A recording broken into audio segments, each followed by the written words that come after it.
الحمد لله رب العالمين والصلاة والسلام على رسوله الكريم أما بعد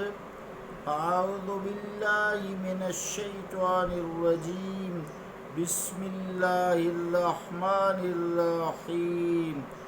إن الله لا يغفر أن يشرك به وَيَغْفِرُ مَا دُونَ ذَلِكَ لِمَن يَشَاءُ صدق اللہ العظیم۔ واجب الاحترام سامعین، السلام علیکم ورحمۃ اللہ وبرکاتہ۔ آیت کریمہ جو میں نے تلاوت کرنے کی سعادت حاصل کی ہے، اس کا ترجمہ یوں ہے: بے شک نہیں بخشتا اس کو جو اس کا شریک کرے کسی اور کو، اور بخشتا ہے اس کے سوا جسے چاہے۔ اللہ کا قول سچا ہے جو بڑی ہی عظمت والا ہے۔ عزیزان گرامی قدر، السلام علیکم ورحمۃ اللہ وبرکاتہ۔ کل ہم نے شرک کی لغوی اور شرعی تعریف کی تھی، اس کو سمجھا تھا کہ شرک کے لغوی معنی کیا ہیں، شرک کی شرعی معنی کیا ہیں۔ تو اس وضاحت سے اس بات کا پتہ چلتا ہے کہ اللہ تعالیٰ کی عبادت میں کسی اور کو شریک سمجھ کر اس کی عبادت کرنا شرک ہے، یا دوسرے لفظوں میں اللہ تعالیٰ کو مستقل متصرف سمجھنے کے ساتھ ساتھ کسی اور کو بھی مستقل متصرف سمجھنا، چاہے کوئی بھی ہو، یہ بھی شرک ہے۔ متصرف کا مطلب ہوتا ہے کہ کسی چیز میں رد و بدل کرنا، جیسے بارشوں کا نزول ہے، اگر کوئی یہ شخص خیال کرے کہ فلاں شخصیت یا فلاں کوئی چیز، ستارہ، پہاڑ، چند، آسمان، کوئی انسان، کوئی ولی، کوئی صدیق، کوئی نبی، اللہ تعالیٰ کے اذن کے بغیر بارشوں پر اختیار رکھتا ہے کہ جب چاہے برسا دے، جب چاہے بند کر دے، تو اس کو ہم کہیں گے متصرف بالذات، یعنی اختیار ہونا۔ تو ہاں، دعا جو ہے اللہ تعالیٰ کی بارگاہ میں کی جا سکتی ہے، یا رب العالمین اولاد دے، بارش دے، رزق دے، یا جو بھی انسان کی حاجت ہے، کوئی بھی ہو، ضرورت ہو، اس سے مانگ سکتا ہے، خود کوئی کسی کو نہیں دے سکتا۔ اس موقع پر فرمایا مصطفیٰ کریم علیہ السلام نے، واللہ معطی، اور اللہ تعالیٰ عطا کرنے والا ہے، وانا قاسم، اور میں بانٹنے والا ہوں۔ اب اللہ تعالیٰ نے پھر مصطفیٰ کریم علیہ السلام کو دے کر پھر اختیار دیا کہ آپ اپنی رحمتیں بانٹیں، وبالمؤمنین رؤوف الرحیم، بالمؤمنین رؤوف الرحیم، آپ اپنی رافت رحمت بانٹیں۔ پھر شفاعت ہے، اختیار دیا نا، اللہ تعالیٰ کے اذن سے ہے۔ تو مستقل متصرف سمجھنے کے ساتھ اللہ تعالیٰ کو بھی متصرف مستقل سمجھتا ہو، اس کے ساتھ کسی اور کو بھی مستقل متصرف سمجھتا ہو، یہ بھی شرک کہلاتا ہے۔ یا اللہ تعالیٰ کے ساتھ ایمان رکھنا مگر کسی اور کی بھی عبادت کرنا، یعنی ساتھ اللہ کی بھی عبادت کرنا، اور کی بھی عبادت کرنا، یہ بھی شرک کے زمرے میں آتا ہے۔ اس کی ذات و صفات میں کسی اور طاقت کو قائم بذات سمجھنا اور مستقل متصرف سمجھنا، یہ سب کچھ شرک ہی ہے۔ مراد یہ ہے کہ چاہے کوئی بھی ایک صفت ہی کیوں نہ ہو، اگر اس صفت کو اللہ کے علاوہ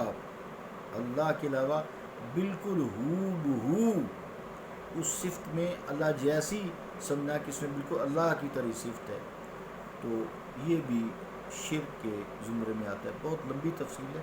آہستہ آہستہ ہم اس کی طرف آتے جائیں گے۔ مثلا ہم زندہ ہیں، اللہ بھی زندہ ہے،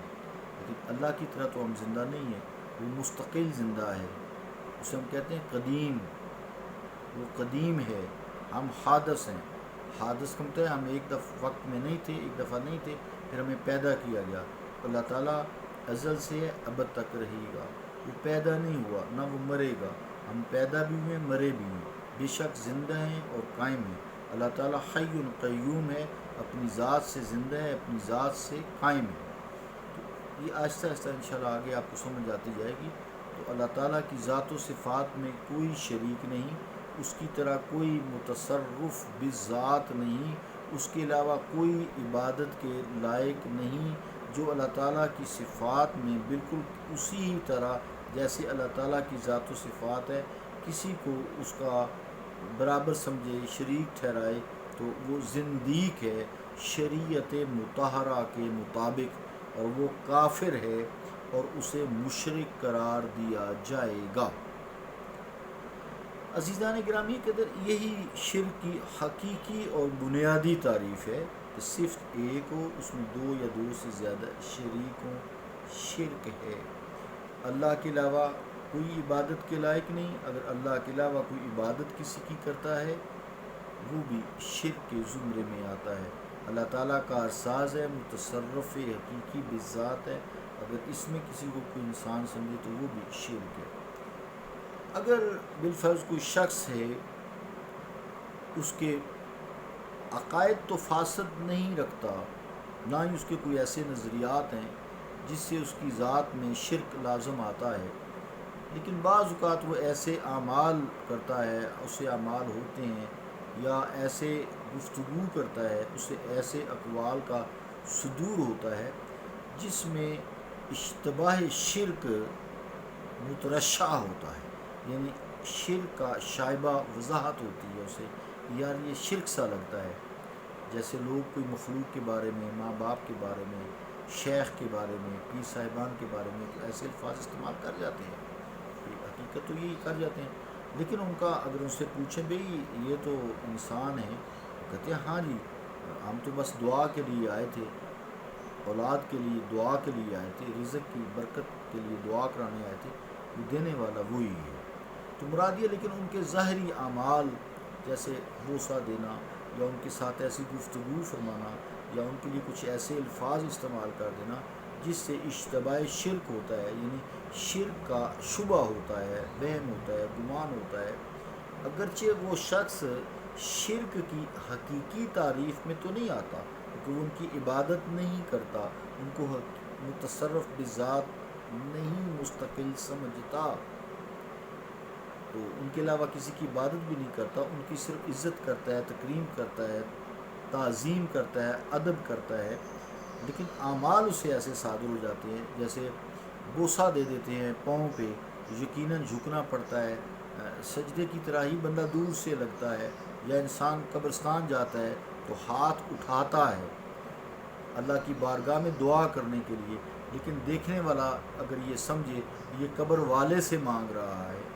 قبرستان میں گیا قبر والے سے مانگ رہا ہے، تو شرک کا شائبہ ہوتا ہے۔ اور اگر لوگ اس طرح شائبہ کرنے لگیں، شک کرنے لگیں، بے شک وہ شرک کی حقیقی تعریف میں نہیں آتا،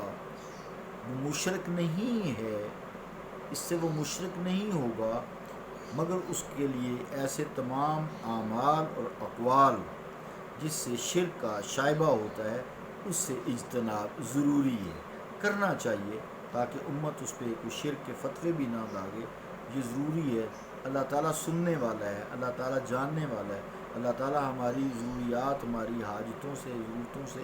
باخبر ہے۔ دل میں بھی انسان اگر کوئی بات سوچ لے، اللہ سے مانگ لے، تو اللہ تعالیٰ اس کی بات پوری کرتا ہے، اس کی دعا قبول کرتا ہے۔ تو مراد یہ بہت فی زمانہ اس زمانے میں جو ہم دیکھ رہے ہیں احتیاط ضروری ہے۔ تو بہرحال جن کے دیکھنے یا سننے سے